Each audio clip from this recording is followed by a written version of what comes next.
டெல்லியில நடக்கக்கூடிய ப்ரொடெஸ்ட் வெறும் மாணவர்கள் போராட்டம் மட்டும் கிடையாது. இதுக்கு பின்னாடி நம்ம இந்தியாவை சீர்குலைக்கணும் அப்படிங்கிறதுக்காக ஒரு சிலர் எஸ்பெஷலி ஃபாரின் ஹேண்ட் இதுக்கு பின்னாடி இருக்கிற மாதிரி சந்தேகம் ஏற்படுது. அதுல ஃபர்ஸ்ட் ஒன் அமெரிக்கா. ஜூலை 17, 2026 அன்னைக்கு யூஎஸ் எம்பசிலிருந்து ஒரு ஸ்டேட்மெண்ட் ரிலீஸ் ஆகுது. ஜூலை 20th அன்னைக்கு ஜந்தர் மந்தர் அண்ட் பார்லிமெண்ட் ஹவுஸ்ல லார்ஜ் கிரவுட் வந்து கேதர் ஆக போறாங்க அப்படின்னு அந்த ஸ்டேட்மெண்ட்ல மென்ஷன் பண்ணியிருக்காங்க. இப்படி ஒரு பெரிய ப்ரொடெஸ்ட் நடக்க போகுது அப்படின்னு டெல்லி போலீஸ்க்கே தெரியாத போது இங்க இருக்கக்கூடிய யூஎஸ் எம்பசிக்கு மட்டும் இது எப்படி தெரிய வந்துச்சு? யூஎஸ்ல இருக்கக்கூடிய இன்டெலிஜென்ஸ் மூலமா தான் அவங்களுக்கு இந்த இன்ஃபர்மேஷன் தெரிய வந்திருக்கும். அப்படி பார்த்தா நம்ம இந்தியாவில் இருக்கக்கூடிய யாரோ ஒரு சிலர் வந்து யூஎஸ் இன்டெலிஜென்ஸ் கூட கான்டாக்ட்ல இருக்கிறாங்களா அப்படிங்கிற சந்தேகமும் கேள்வியும் ஏற்படுது. அண்ட் அடுத்தது சைனா. ரீசெண்டா நம்மளோட பிரைம் மினிஸ்டர் மோடி அவர்கள் சேஷல்ஸ் அண்ட் இந்தோனேஷியா மாதிரியான கண்ட்ரீஸ்க்கு அவர் போயிருந்தாரு.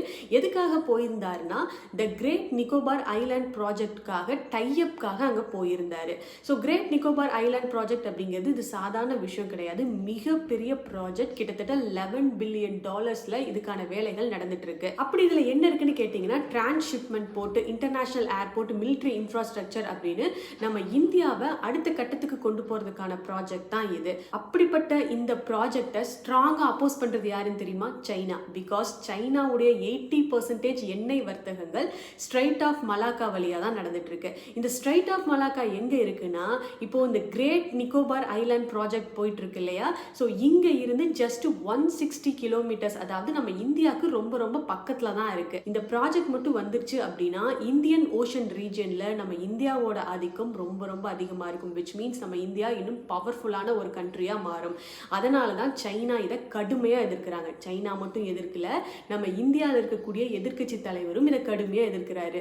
ஏன் இந்த விஷயத்தை இவர் இவ்வளோ கடுமையா எதிர்க்கிறாரு அப்படிங்கிறது தான் நம்ம இங்க யோசிச்சு பார்க்கணும். இப்படி நம்ம பிரைம் மினிஸ்டர் அவர்கள் சேஷல்ஸ், இந்தோனேஷியாவை தொடர்ந்து ஆஸ்திரேலியா, நியூசிலாண்டும் விசிட் பண்றாரு. ஸோ இந்த கண்ட்ரிஸ் எல்லாம் அவர் விசிட் பண்ணும்போது சைனாக்கு தெரிய வருது இந்தியன் ஓஷன் ரீஜன்ல நம்ம இந்தியாவோட ஆதிக்கம் அதிகமாக போகுது அப்படிங்கிறது கிளியரா தெரிய வருது.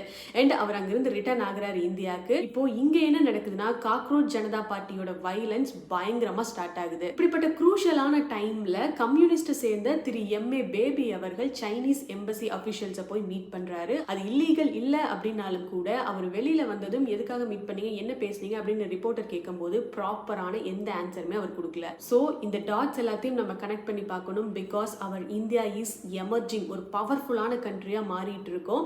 அப்படிப்பட்ட நம்மளோட இந்தியாவை சீர்குலைக்கணும் அப்படிங்கிறதுக்காக, நம்ம இந்தியாவை கீழே விளை வைக்கணும் அப்படிங்கிறதுக்காக ஸ்டூடெண்ட் ப்ரொடெஸ்ட் அப்படிங்கிற பேர்ல இதுக்கு பின்னாடி வேற யாரோ நல்லா பிளான் பண்ணி இந்த விஷயங்கள் எல்லாம் பண்ணிட்டு இருக்கிற மாதிரி தெரியுது.